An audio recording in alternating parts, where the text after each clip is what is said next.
जय श्री श्याम। आज हम डिस्कस करते हैं बीएससी थर्ड ईयर फिजिक्स के यूनिट सेकंड के लेक्चर नंबर 24 के बारे में और BSc BEd third year physics के यूनिट सेकंड के लेक्चर नंबर 32 के बारे में। और आज हम डिस्कस करते हैं भी न्यूमेरिकल पार्ट के भी एक दो न्यूमेरिकल और है, काफ़ी ज़्यादा बार एग्जाम के अंदर पूछे जाते हैं, उनके बारे में क्या है भी आज हम डिस्कस करते हैं। आज का जो न्यूमेरिकल है, विकोणीय संवेग के घटकों के रूप में निम्न क्रम विनिमय संबंध स्थापित कीजिए। ये बीकानेर 2016 के अंदर पूछा गया है अभी।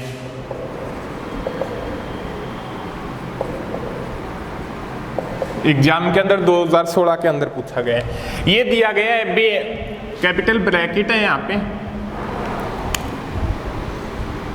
एल स्क्वायर मान लो, एल जेड मान लो, या एल एक्स मान लो, या एल वाई मान लो। रिजल्ट क्या है अभी तीनों का सेम ही आएगा।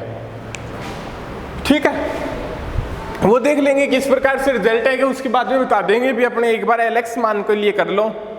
ठीक है, अब क्या है भी इस कंडीशन को सेटिस्फाई करना है, बट यहाँ पे एंगुलर मोमेंटम दिया गया है भी वो घटकों के रूप में। एंगुलर मोमेंटम भी एल है, वो घटकों के रूप में क्या है भी L x, L y, L z, इस प्रकार से क्या है भी घटकों के रूप में है। तो यहाँ पे जो एल स्क्वायर की वैल्यू होगी वो क्या हो जाएगी भी एल वेक्टर की वैल्यू क्या है भी यहाँ पे L X I cap, L Y J cap, L Z K cap. तो L vector into L vector multiplication कराएंगे तो L x square L Y square plus L Z square आ जाएगा। क्या हो जाएगा भी ये हो जाएगा L x square L Y square L Z square. ठीक है, आपको निकालना क्या है भी एल स्क्वायर एल एक्स का निकालना है, तो आप इसको इस प्रकार से भी लिख सकते हैं, एल स्क्वायर एल एक्स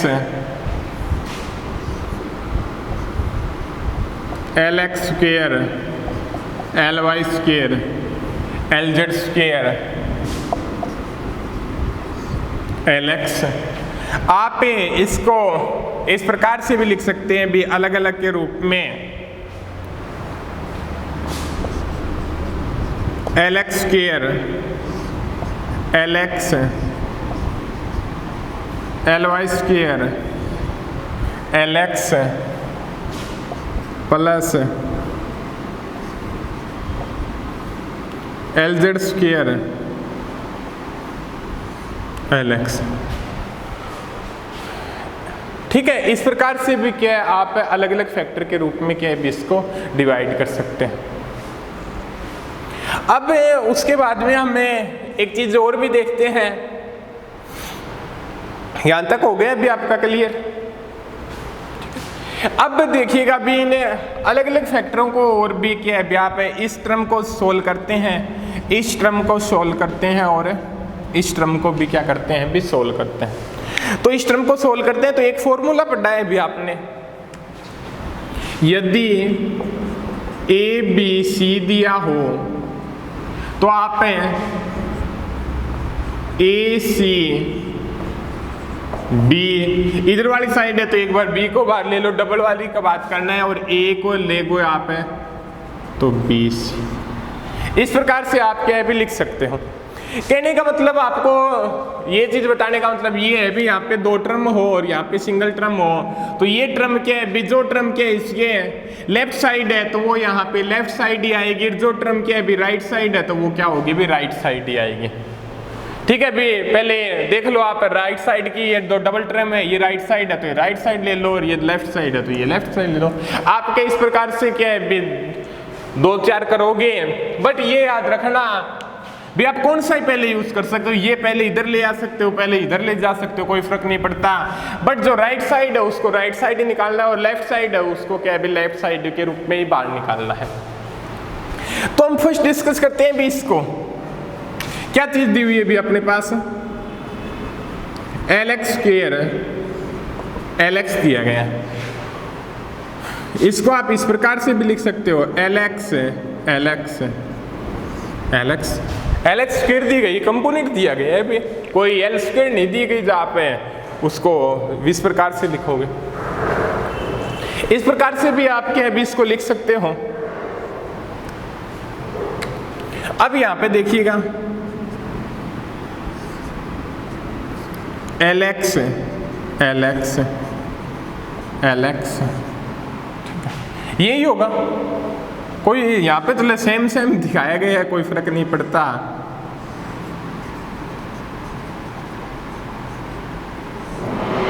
ये चीज हो जाएगी। और LX क्या होता है भी अपने कभी भी देखते हैं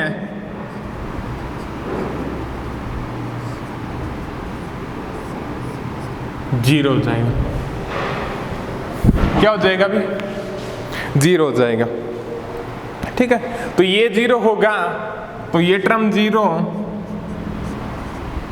और ये टर्म जीरो और ये सारी टोटल क्या हो जाएगी भी आपकी?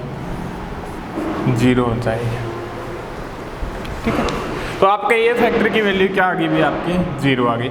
आगे वाली को आप सोल्व करते हो, किस प्रकार से प्राप्त होगी वो देखिएगा।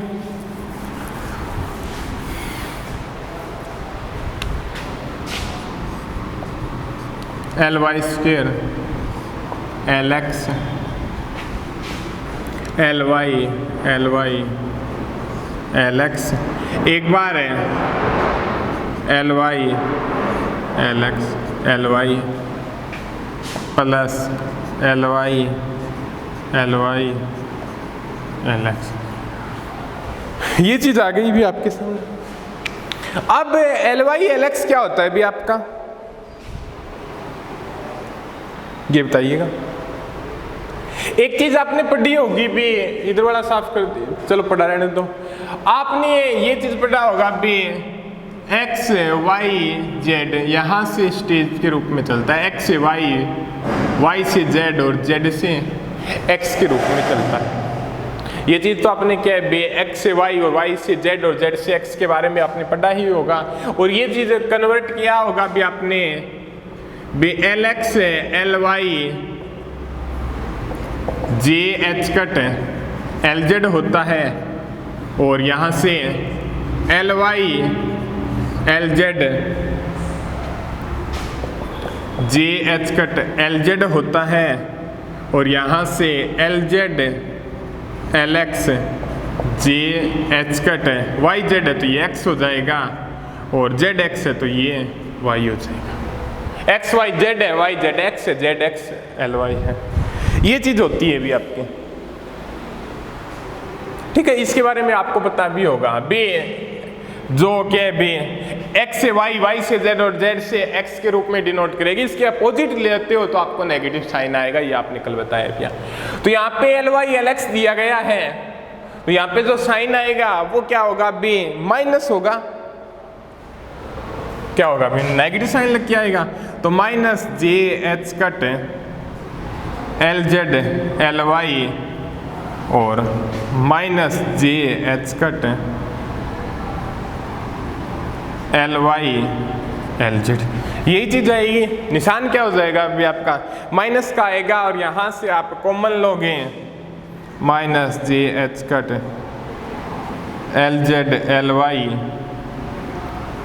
और ये प्लस LY LZ, ये चीज आ जाएगी आपके सामने। इसकी वैल्यू पुट कर दी, सिंपल ब्रैकेट दिया गया है तो आपके सामने ये चीज आई भी LY स्क्वायर बड़ा ब्रैकेट दिया गया है और इसकी वैल्यू क्या होती है माइनस JH कट LY,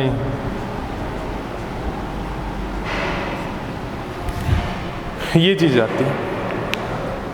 अब क्या है भी एक टर्म में LZ स्क्वायर LX को भी आप सोल्व करो तो क्या प्राप्त होता है वो भी देखते हैं।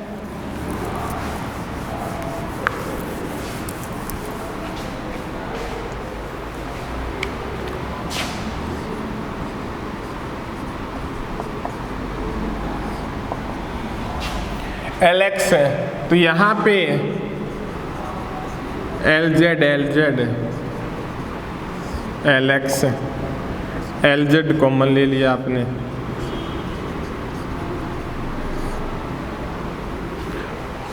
ये ले लो या पहले ले लो या बाद में ले लो, कोई फर्क नहीं पड़ता, आपको बताया था अभी मैंने। बट एक बार राइट साइड लेना है और एक साथ लेफ्ट साइड लेना है, ठीक है।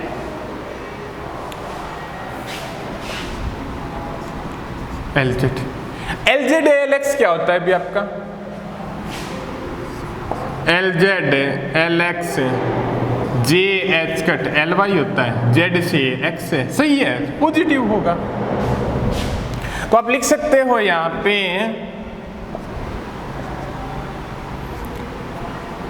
JH cut LZ LY JH cut LY LZ, ये चीज आएगी, ठीक है। अब क्या है भी आप इसके अंदर पुट कर दो, ये किसकी वैल्यू आई है आपके पास?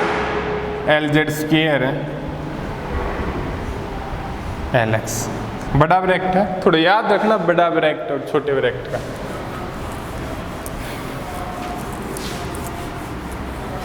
ठीक है, अब देखते हैं तो हमारे सामने क्या प्राप्त होता है भी, वो देखते हैं भी, अभी डिस्कस करते हैं।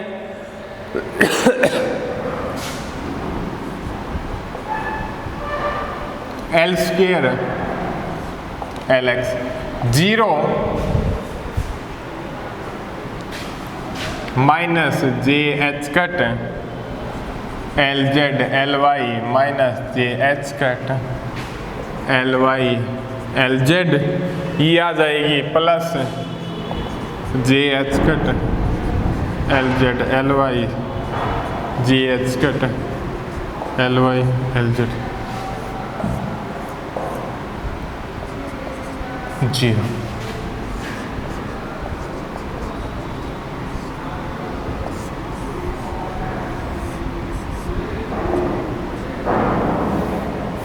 ये चीज आ गई आप। BL स्क्वायर LX क्या होता है भी, 0 के बराबर होता है, यही आपको प्रूव करना था। और आपको मैं एक बात और बता दूं, तो ये भी जो फैक्टर होंगे आपके L स्क्वायर LY 0 होगा, और ये जो आपका फैक्टर होगा L स्क्वायर LZ, ये भी क्या होगा भी आपका 0 होगा,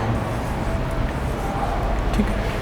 इस प्रकार से क्या है, पूछा गया अभी, वेरी सिंपल क्वेश्चन है, थोड़ा सा हमने आराम से किया तो थोड़ा आपको टाइम लग गया होगा भी। इस प्रकार से क्या है क्वेश्चन पूछे जाते हैं, ठीक है।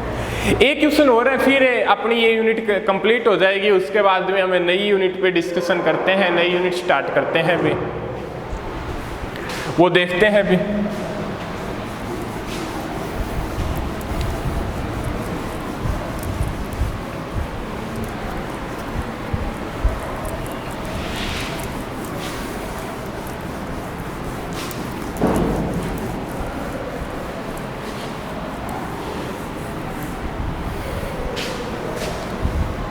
एक आइगन मान के बारे में पूछा गया क्वेश्चन है, अभी क्वेश्चन क्या है अभी आपको अभी दिखाते हैं।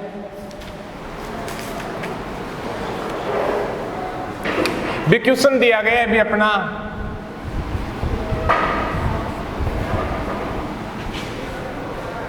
संकारक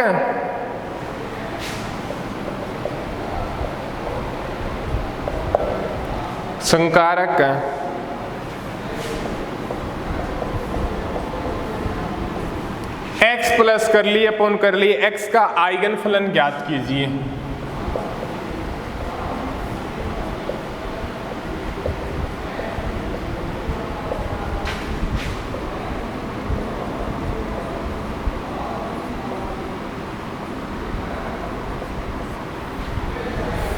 बी ऑपरेटर x प्लस कर लिए अपॉन कर लिए x का आइगन फलन ज्ञात कीजिए। ये क्वेश्चन क्या है भी आपके सामने दिया गया है, ठीक है। सबसे पहले तो ये बात कहनी चाहिए भी अपने दिमाग में भी, आइगन फलन पूछा है या आइगन फंक्शन के पूछा है, तो आइगन समीकरण क्या होती है? आइगन समीकरण क्या होती है भी, कोई भी फंक्शन के ऊपर है कोई ऑपरेटर अप्लाई करते हैं, ऑपरेटर अप्लाई करने के पश्चात वही फंक्शन किसी कांस्टेंट से गुणा होकर प्राप्त हो जाता है, तो उस समीकरण को आइगन मान समीकरण कहते हैं। उस समीकरण को क्या बोलते हैं भी? आइगन मान समीकरण बोलते हैं। ठीक है, और उस ऑपरेटर को क्या बोलते हैं बे,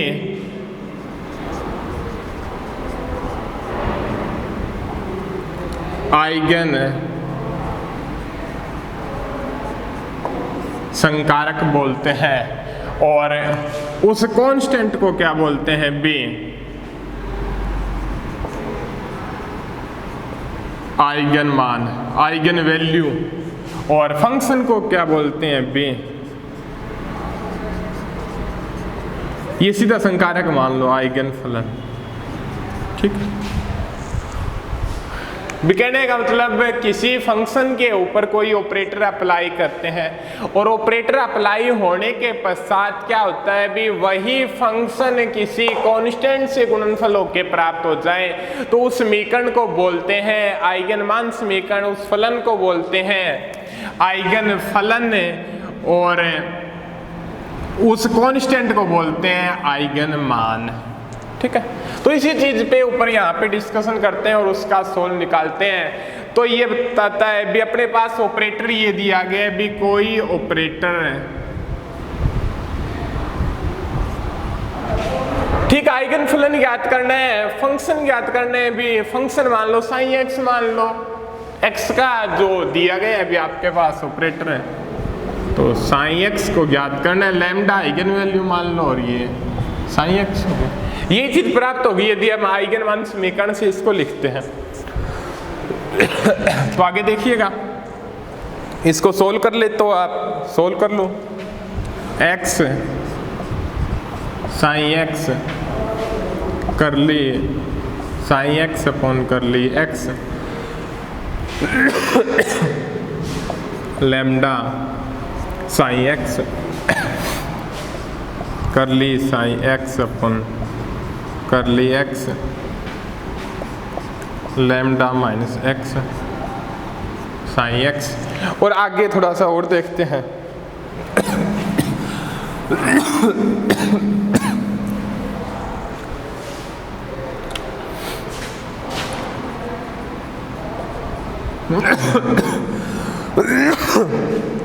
उपरोक्त समीकरण का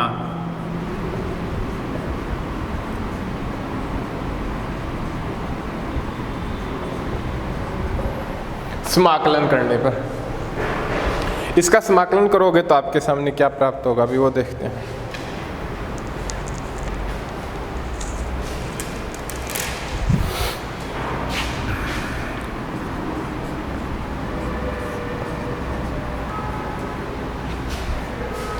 थोड़ा सा इसको और एक अच्छे तरीके से और लिख लो आप, हैं इसको इस प्रकार से लिख लो आप, कर ली साइन एक्स नीचे ले आओ, और लैम्डा माइनस एक्स कर ली एक्स, इस प्रकार से लिख लो। अब क्या है, इसको कर दो समाकलन, दिखा दो।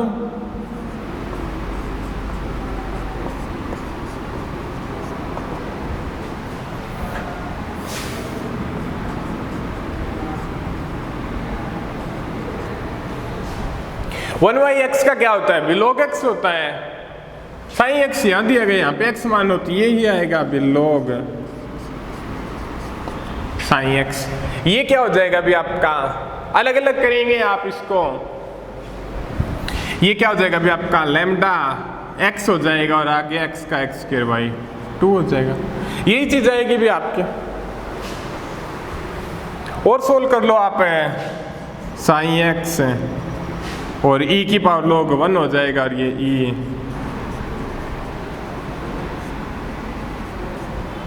ये चीज आ जाएगी, ये चीज आएगी, log हटाएंगे तब। ठीक है, तो इस प्रकार से क्या है भी, अपने कोई भी फंक्शन दिया हो उसके आइगन वैल्यू को क्या भी डिराइव कर सकते हैं। ठीक है, आप अन्य कोई ऑपरेटर दिया हो तो आप इसको भी उसी प्रकार से भी डिराइव कर सकते हो भी, अन्य ऑपरेटर की सहायता से। ठीक है, तो इस प्रकार के क्या है भी आपको एग्जाम के अंदर क्या भी क्वेश्चन पूछे जाते हैं। तो इस लेक्चर के अंदर आपने श्रोडिंगर समीकरण के बारे में पढ़ा। अभी श्रोडिंगर समीकरण क्या होती है, टाइम डिपेंडेंट श्रोडिंगर समीकरण क्या होती है, टाइम इंडिपेंडेंट श्रोडिंगर समीकरण क्या होती है, ऑपरेटर क्या होते हैं, इन ऑपरेटरों को किस किस प्रकार से अप्लाई किया जाता है, प्रत्याशा मान क्या होते हैं, एक्सपेक्टेशन वैल्यू क्या होती है, हर्मिशियन या हर्मिटी संकारक कौन से होते हैं। बहुत सारे क्या भी कंसेप्ट इस लेक्चर के अंदर पढ़े थे। कुछ क्या भी न्यूमेरिकल क्वेश्चन भी इस पार्ट से ज़्यादा पूछे जाते हैं, थ्योरिकल भी आ जाते हैं, दोनों की प्रोबेबिलिटी बराबर है, न्यूमेरिकल भी हो सकते हैं और थ्योरिटिकल भी हो सकते हैं। तो इस प्रकार के एग्जाम के अंदर क्या है भी पूछे जाते हैं। भी पार्ट ये जो यूनिट है काफ़ी ज़्यादा इंपॉर्टेंट है, तो आप एक अच्छे तरीके से इसे रिवाइज करें और ये यूनिट कंप्लीट होती है और आगे हम डिस्कस करते हैं भी अगले लेक्चर के अंदर नई यूनिट के साथ क्या भी आपको मिलते हैं अगले लेक्चर में।